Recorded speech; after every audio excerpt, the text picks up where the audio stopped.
Olá pessoal, então hoje eu vou explicar sobre os principais códigos aqui do futebol de robôs. O link que eu disponibilizei, vocês vão conseguir baixar essa pasta, que extraindo ela, nós vamos ter aqui os códigos do ESP, do PC, né, dos PCs no geral, e o servidor.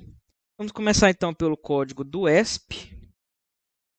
É um código em C, pode ser aberto tanto no VS Code quanto na Expressif IDE, que eu uso a Expressif IDE inclusive, que é essa daqui, Expressif IDE, que é nativa do ESP. Eu acho ela simples e direta, então eu uso ela, mas tem plugins para o VS Code também. A maioria usa no VS Code. Não funciona na Arduino IDE. Então aqui temos as bibliotecas. Importando as bibliotecas, vou dar uma passadinha geral aqui no código, rápido. Aqui tem o ID do robô, vai ser usado na hora de conectar na hora de conectar com o servidor e para ele saber qual coordenada que vai ser enviada para esse robô, né? Então aqui home ou away, né, que seria o visitante ou o jogador fora de casa, jogando fora, e AA é a cor do landmark. Então, por exemplo, azul amarelo, na cor de fora, cor de dentro. Então, azul amarelo, ou tem o outro lá também aí tem o AR, que é azul rosa, por aí vai. Definição dos pinos. Lembrando que tem que ser esses pinos. Nós temos limitações de pinos devido ao uso do Wi-Fi. Então, todos os pinos que envolvem o ADC2 do ESP não podem ser utilizados. Tanto é que o ultrassom esquerdo e o ultrassom direito foram cortados, né? Nós vamos ter aqui então só os motores, encoders, ultrassom central, chutador. E aqui temos um sensor de corrente da bateria. Na verdade, seria um sensor de tensão da bateria, tá? Isso aqui que eu tinha implementado no robô do João, que está lá no laboratório, para medir a tensão da bateria. Fiz um divisor resistivo e liguei na porta, uma porta analógica para fazer essa leitura, para tentar amenizar a zona morta do motor, né? Para tentar atualizar essa zona morta em tempo real, né? Digamos assim. Temos diâmetro da roda do robô em milímetros, aqui algumas constantes, né?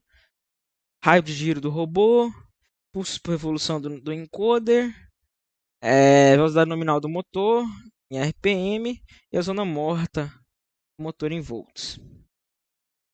Outras constantes aqui também, que é o que? Essa D min é a distância mínima permitida para o sistema de colisão. Então, se for menor do que isso, o sistema de colisão é acionado. Um KS e um KR, que são as constantes de posicionamento e de rotação. E o STOL e o RTOL é que é a tolerância, né, em milímetros e em graus para posicionamento e para rotação. Um KP e um KI do controlador. E aí aqui nós temos algumas variáveis globais, também definições de variáveis globais, estruturas para o motor. Nós temos motor direito e motor esquerdo, onde cada um a gente vai definir o pino 1, pino 2 e o canal do PWM, que ele vai ser associado, PWM0 e PWM1. Função para saturação, simples on, então se o número for maior que o limite, retorna o limite, se for menor que o limite inferior, retorna o limite inferior. Se não, retorna o próprio número. ADC é uma função aqui para inicializar e configurar o ADC do ESP. Função de callback para o chute, tá? Porque como que é feito o chute? A gente vai ter que deixa eu ver se eu consigo pegar rápido aqui. A gente tem basicamente aqui embaixo uma função timers, que a gente inicializa os timers. Tem timers que rodam em núcleos separados do ESP cada tarefa. A gente vai ter o timer do anticolisão, o timer de controle e o timer do chutador.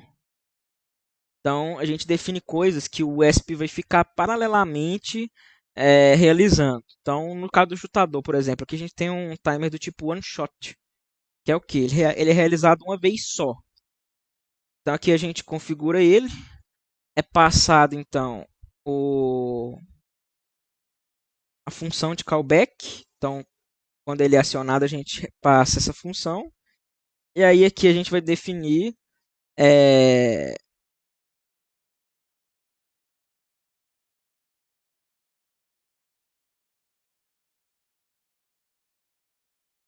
esse quick timer, que é o handle dele que a gente fala, né? Que é a variável associada a ele. Então, aqui dentro da quick callback. Então, se quick state, ele vai ser verdadeiro quando estiver chutando. Então, inicialmente ela vai ser falsa. Então, quando você chamar para dar o chute, ele vai verificar se a força não é maior que 100. Né? Se for maior que 100, ele define isso como 100. Define que o esse variável kicking vai ser igual ao se o timer está ativo. Então, primeiro vai começar como falso, né? Então, se começou como falso, aqui vai entrar, vai ter alguma força para chutar, ele vai entrar aqui dentro. Então, ele envia o comando de chute. Aliás, comando de chute não, né? Porque ele que recebeu o comando de chute. Recebeu o comando de chute e vai enviar isso aqui para confirmar, tá? Quando ele envia, aí eu vou explicar o esquema de comando, mas ele envia essa mensagem aqui de confirmação que ele realizou o chute. A gente vai ter aqui o DPIO set level igual a 1, que é para ele chutar. E aí a gente define o quick state como true. E inicializa o timer. Inicializa o timer com um tempo aqui o tempo que foi calculado aqui, que é em microsegundos, né? Mas vai dar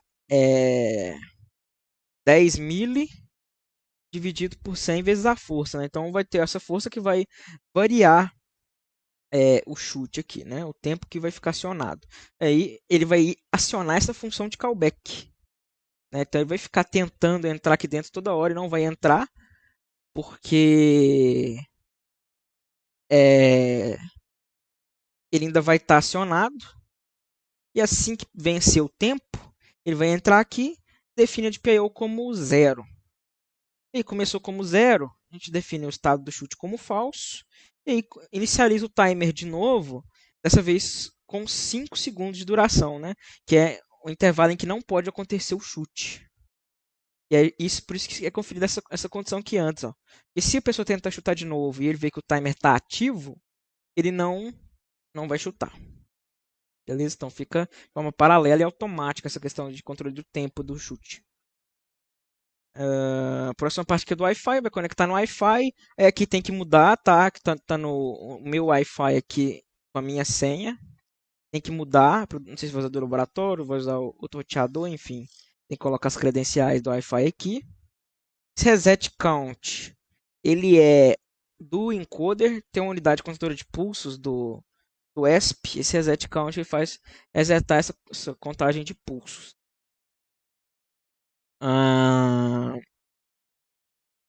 Nós temos uma função de callback para MQTT.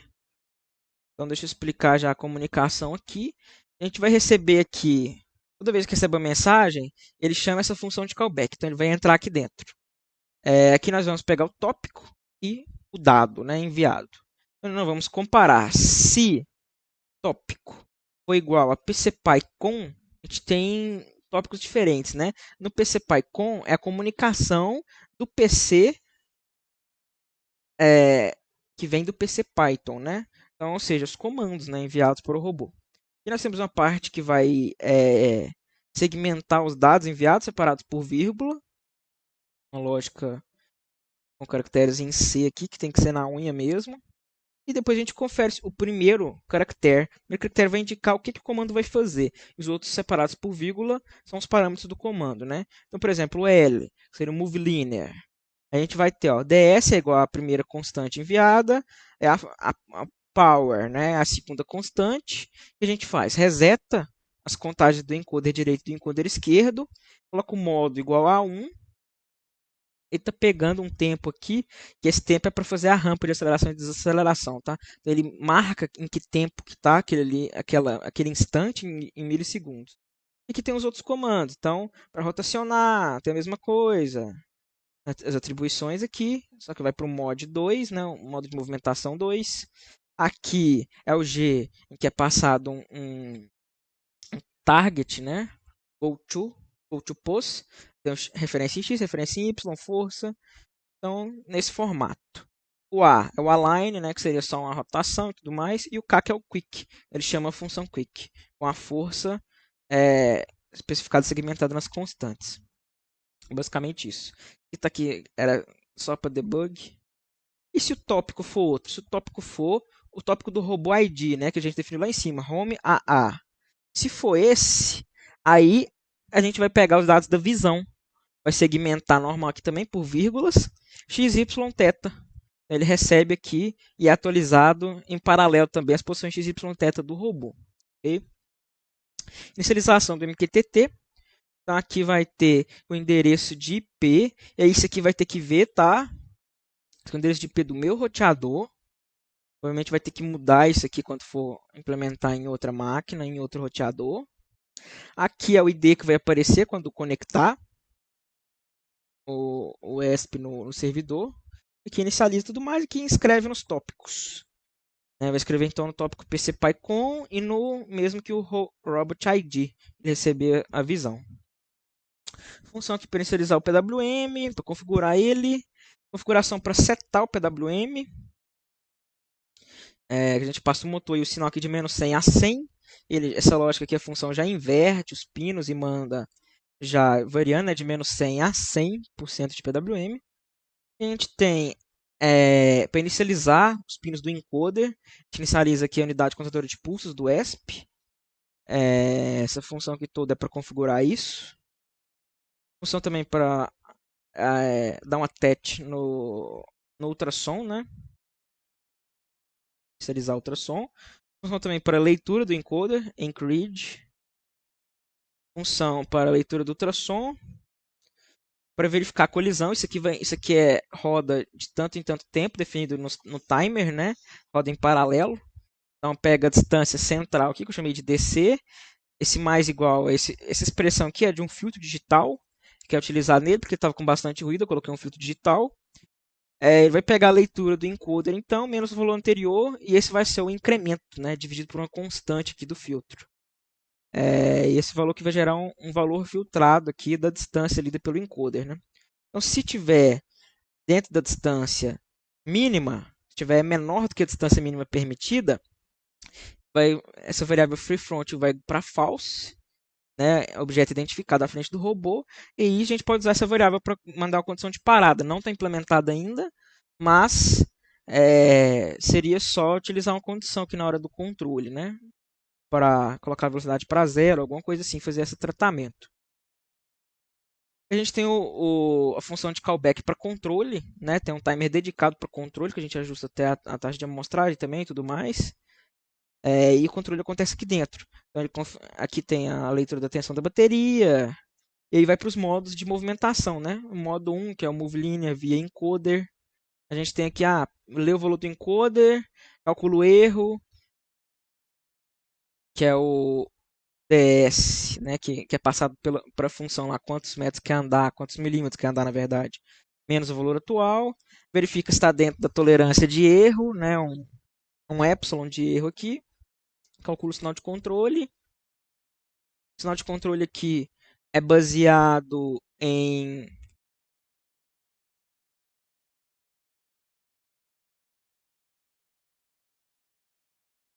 Espera aí um momento. Então, o cálculo do sinal de controle funciona da seguinte forma. A gente vai ter aqui uma parcela que é o módulo do erro dividido pelo KS, saturada de menos 1 a 1. Então, o que acontece aqui? Se o erro for maior que KS, vai dar sempre 1. certo? Que poderia ser inclusive 0 ou 1, porque aqui é módulo, né? Então esse valor aqui vai de 0 a 1, porque se for maior, vai dar sempre 1, saturar. Quando o erro é menor do que esse valor definido, ele começa a decrementar proporcionalmente, né, até chegar em 0. Essa outra parcela, ela depende do time, né? Então, é onde usa aquele time que a gente pega lá em cima quando é chamada a função. A gente vai pegar essa variação de tempo, dividido por 1000 aqui nesse caso, que ou seja, e saturado de 0 a 1. Ou seja, né, esse valor vai de 0 até chegar um momento que esse valor aqui vai ser maior do que esse.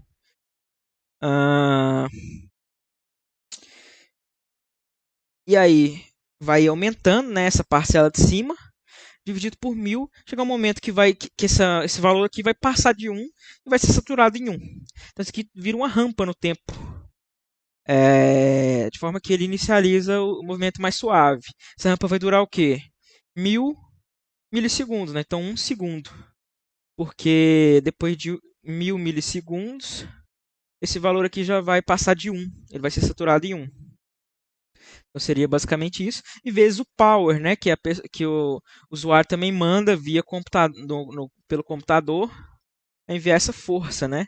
Então, ou seja, nós temos duas parcelas multiplicadas que variam de 0 a 1, elas modulam essa força máxima aplicada, certo? Aqui o cálculo do sinal, nada mais é do que o módulo dividido pelo valor do erro, que vai dar 1 ou menos 1, e que é usado para definir o valor final do sinal de controle, né? Saturado de menos 100 a 100, a gente vai ter aqui que vai ser o U mais a zona morta, né, que é uma razão aqui da tensão da bateria que está sendo lida no loop, vezes o sinal, né, se é positivo ou se é negativo, aqui, porque inicialmente não considera sinal aqui, tudo em módulo, e saturado de menos 100 a 100. Ok. Tem um D e um E também para diferenciar esquerda e direita também, que eu estou fazendo alguns testes. Aplico o mesmo sinal nos dois motores para ele andar para frente, né? Se não, ó, se já está dentro da tolerância, ele entra nesse else, manda a velocidade para zero, modo igual a zero, ele encerra a movimentação e manda confirmação. L1. O que as confirmações são? O primeiro caractere do movimento que ele está executando, se é move linear, é o L, o padrão que eu defini. E 1, se a movimentação foi bem sucedida. Ele retorna que a movimentação terminou bem sucedida. 2, movimento rotacional. Segue o mesmo princípio básico, né? Só que aí vai pegar aqui o ângulo desejado e o ângulo rotacionado pelo encoder aqui. Tem um cálculozinho que se faz para chegar nisso daqui. Mesmo princípio aqui do erro, parcela de erro dividido por uma constante rotacional aqui, a partir de que ângulo que ele vai começar a atenuar, e uma rampa.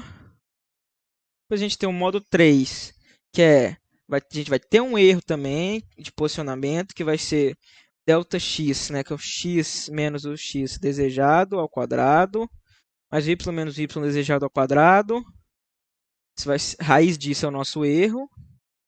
A gente vai ter aqui, se tiver maior do que o erro permitido, vai corrigir. Como que vai corrigir? Calcula o erro de orientação, calcula o sinal de correção. O sinal de correção está do mesmo jeito que foi implementado no iBots. Tem um vídeo no canal aí do PET falando que eu explico sobre isso, de como que funciona essa lógica aqui.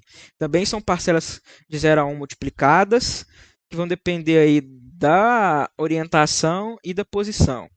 O ideal aqui seria implementar o controlador de feedback linearization, que eu posso até deixar um código de exemplo depois, que eu queria implementar ele, só não implementei porque não deu tempo. O que mais aqui? Para implementar aqui a zona morta também. Se for maior, soma, maior que zero, soma, menor que subtrai. Para o esquerdo e para o direito. Mesma coisa, envia confirmação, chegou numa distância, no erro aceitável, envia 0, envia confirmação. Isso aqui está aqui para debug. Ele está enviando isso aqui em um VMQTT, num tópico que chama debug, para a gente poder debugar, né? O carrinho sem fio, porque a gente percebe que quando o robô tem movimento, para pegar esses dados e ver o que está acontecendo em tempo real é complicado, então está enviando via Wi-Fi, toda hora tem que ficar conectando e desconectando, né, para poder fazer as alterações. Pelo menos para debugar, a gente tem esses sinais aqui sendo enviados para o computador. Tem o modo 4, que é o modo de align, né, que seria a rotação via visão. Então lembrando então que nesses modos aqui, 1 e o 2 são via encoder, e o 3 e o 4 são via visão. O 4 é orientação, vai pegar o θ referência menos o θ atual. Lembrando que o θ referência, quando a pessoa manda a função, lá em cima, na parte do callback do MQTT, ele atualiza o valor de referência. E esse TH aqui, esse TH, a variável x e a variável y, elas são atualizadas assim, internamente, né, paralelamente, né, no looping que eu já defini lá no timer. Então, isso tudo acontece tudo paralelo. Então esse valor aqui já é atualizado. Então já está pronto para a gente pegar e usar aqui nesse ponto, né? Nós temos o erro, então, calcula se está dentro da tolerância.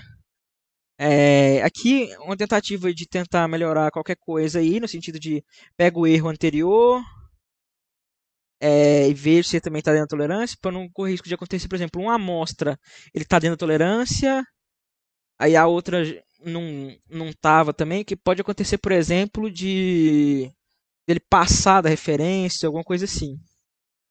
Essa amostra chegar atrasada e ele passar. Então, para a gente garantir que ele está estabilizado, teriam que ter algumas amostras abaixo do erro, né?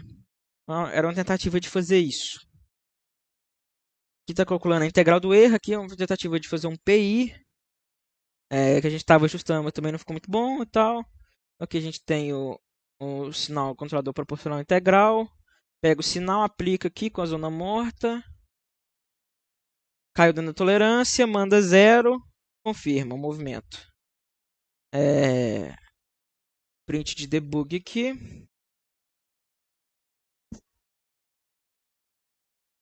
E aqui nós temos a função também dos timers, que vai inicializar os timers. Então nós temos aqui o timer sistema de colisão. Então aqui, isso aqui tudo já está certo, essa aqui é a função. Então ele fica, paralelamente, ele aloca interrupções na memória com esse tempo aqui, ó. Então 10 milissegundos, tá o tempo aqui em micro, 10 vezes 10 a terceira, então 10 microsegundos. A cada 10 microsegundos ele confere a colisão. Aqui embaixo, cada 10 milissegundos também, ele vai fazer a ação de controle. Pode ser diminuído também, pode ser ajustável do jeito que achar melhor. E o timer one shot, que está só definido aqui, ele é inicializado pela função de chutar que eu mostrei lá em cima no início do código. Aqui, vai ressaltar que não adianta muito mexer aqui nesse periódico, porque a nossa limitação está na visão.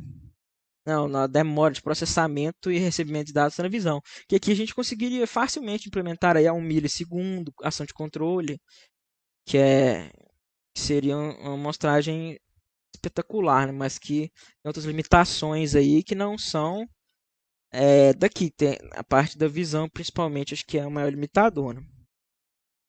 E a função principal. Então, na função principal, a gente não tem nada que acontece na função principal em si. A gente só define as coisas. Então, inicializa o Wi-Fi, aí dá um delayzinho para inicializar certinho, inicializa o MQTT, configura o PWM, configura o ADC, configura a GPIO do chutador, declara e define, né? Define, na verdade, os encoders, define o ultrassom, configura e inicializa os timers e pronto. Código tudo rodando, tudo paralelo, né? E aqui embaixo é só um loop para plot, tá? Se descomentar alguma dessas aqui, vai começar a plotar no serial só para debugar, sabe? A gente já tem debugs VMQTT agora em alguns trechos aí, como eu destaquei. Então esse é o código do robô até então. Logo abaixo nós temos o código do PC. Do PC nós temos primeiro aqui, vai abrir o Manager primeiro. Nós temos o Manager e o FootRobô. No Manager, ele é o nosso gerenciador que vai rodar no computador do PET. Então aqui nós temos as funções de divisão computacional e tudo mais. Gerenciar o servidor também. Então aqui nós temos as páginas de inicialização da visão. A parte do MQTT também.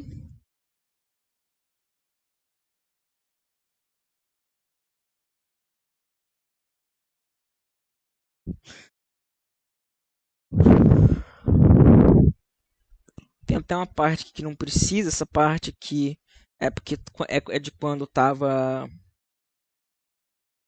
no robô, essa parte do MQTT. Agora essa parte aqui é só que vai rodar no ESP mesmo.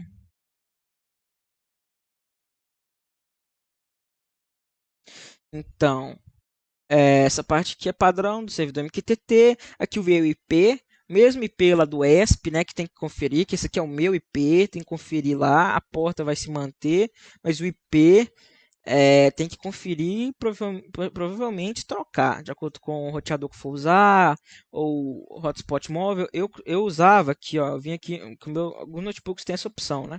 Ativava o hotspot móvel. Meu computador roteava o Wi-Fi, tudo conectava nele. Aí o ESP conectava nele, o servidor também conectava nele. E o meu roteador tem esse endereço de IP, né? É por isso que tá ele. Inicializa o vídeo, parte da visão, e começa um while true, um loop infinito aqui, que ele faz o que? Ele atualiza o frame, encontra as poses, e aí, por que tem esse try except aqui? Que ele vai tentar enviar as poses. Por que pode dar erro? Ele pode ter de identificação. Se tiver de identificação na imagem, ele não vai conseguir. Por isso, try except para evitar de fechar o código. Ele vai somente ir tentando. Se deu certo, bem. Se não deu certo, ele vai printar erro de identificação. Mas tendo tudo em campo e sendo tudo visível, está funcionando bem. Então ele vai identificar aqui as poses do home, né? As poses já vão ser salvas aqui, e aqui ele envia, né? Publica no MQTT as poses respectivas do robô AA, azul, amarelo, azul, rosa, verde, amarelo, verde, rosa. E a bola, isso tudo no tópico home, né? Publica do jeito que está sendo lido na visão. Aí, para o away, né, para o visitante, a gente vai inverter as coordenadas. Aqui tem as conversões, a correção de ângulo, e inverte, né, os eixos x, y, que é exponente a uma rotação de 180 graus. Então tem os visitantes AA, AR, VA, VR, bola. Que ficam sendo enviados aí, publicados no servidor, né, para todo mundo ouvir. Todo mundo que eu digo, né, tanto os ESPs dos robôs que já recebem sua própria pose direto neles, e os códigos de comando das equipes, né, que vão comandar, que seria esse fut robô. Esse fut robô pode ser dividido em dois códigos, tá? Eu não fiz isso ainda, mas a ideia é que ele fosse. Então aqui vai ficar a biblioteca, que isso aqui é a parte da biblioteca, e esses aqui, ó, são os comandos da equipe. Então, isso pode vir no outro código, que importa esse aqui, né? Para não ficar essas coisas bagunçadas aqui para cima da biblioteca, né? Que não precisam. A lógica da equipe é a partir daqui. Então aqui seria a parte da biblioteca, né? Que é o que? Uma classe robô. A gente vai ter aqui as inicializações e tudo mais. A parte do MQTT também. Vai escrever nos tópicos, né? E aí ele escreve em todos os tópicos. Você vai escrever no de debug, no de comunicação com ESP, nos 4 robôs e na bola. Isso. Ele vai pegar aqui também, claro. Cadê? Team. A classe recebe, para inicializar o objeto, ele vai receber no construtor dela o time que vai jogar, né? Se é home, se é away, se é mandante ou visitante, host e a porta, que vai ser o IP e a porta que vai conectar. Aí vai escrever nos tópicos aqui, que vai ser o home ou away, traço, AR, VA, VR, tudo mais, para receber as informações da visão. Aí quando chegar a mensagem, essa aqui é de quando chegar a mensagem do MQTT, que ele vai fazer? Ele vai segmentar os dados e ir distribuindo as coisas. Então, por exemplo, se chega uma movimentação K1, quer dizer que o robô já chutou. Então você está kicking or false, que é receber confirmação que o robô já chutou. Confirmação de movimentação, então set moving igual a false. Todas essas aqui de movimentação. Aqui nós temos também, pegando aqui, decodificando as poses, né, dos robôs e colocando já nessas variáveis aqui internas dentro do robô.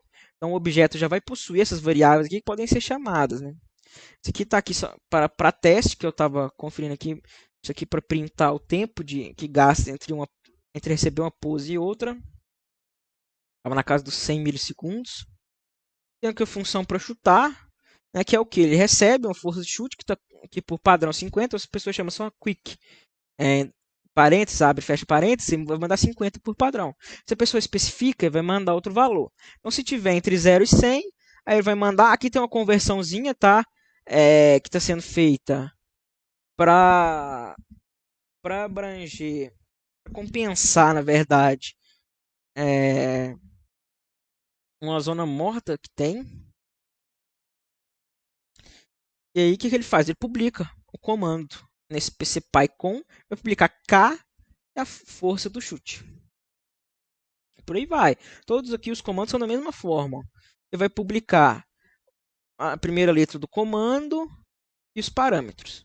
A letra do comando, os parâmetros. A letra do comando, os parâmetros. Tem essa função waitMove aqui também, que ele vai guardar o movimento terminar, né?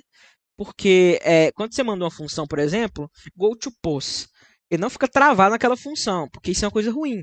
Se ficasse travado, você pode mandar o robô fazer outra coisa, o algoritmo, o código, né, em si fazer outra coisa, enquanto o robô movimenta. Então, por isso que foi pensado nisso para não ficar travado numa função. Se você quer guardar a movimentação, você usa o wait move. Ele vai guardar movimentar. Ele vai ficar conferindo essa variável self-moving, né? Quando o robô confirma que movimentou, essa self-moving vai para false. Aqui, ó. Confirma que movimentou. Self-moving igual a false. Do mesmo jeito tem para o chute, né? Quando confirmou que chute, tem um wait kick, que o chute também vai para false. E ele sai dessa função de aguardar o chute. Aqui temos como que a gente declara, né, instancia o objeto. RD, se for só nome dado, né, para robô direito, por exemplo, né, no caso vai ter o RD, vai ter o RE, vão ter os dois robôs. E tem que ver também como que vai diferenciar isso, tem que diferenciar aí por ID, de alguma forma.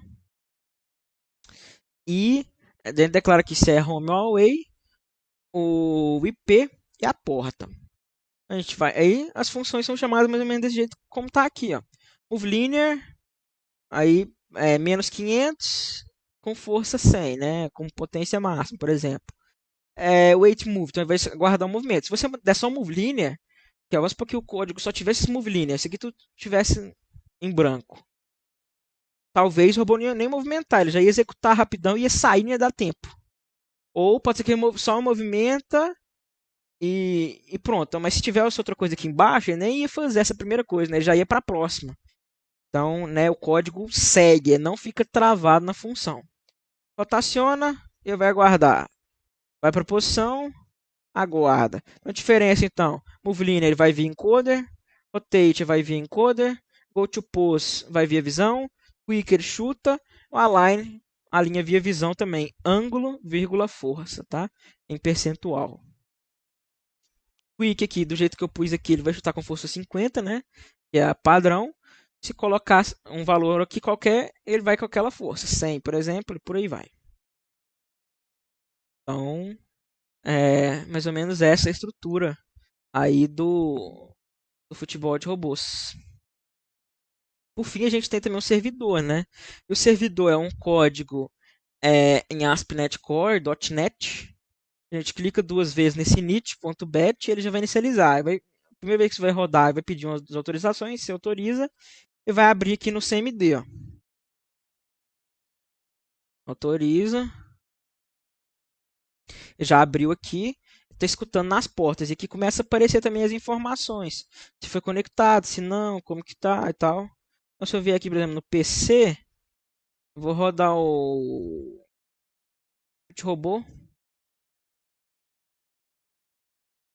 Dar um play.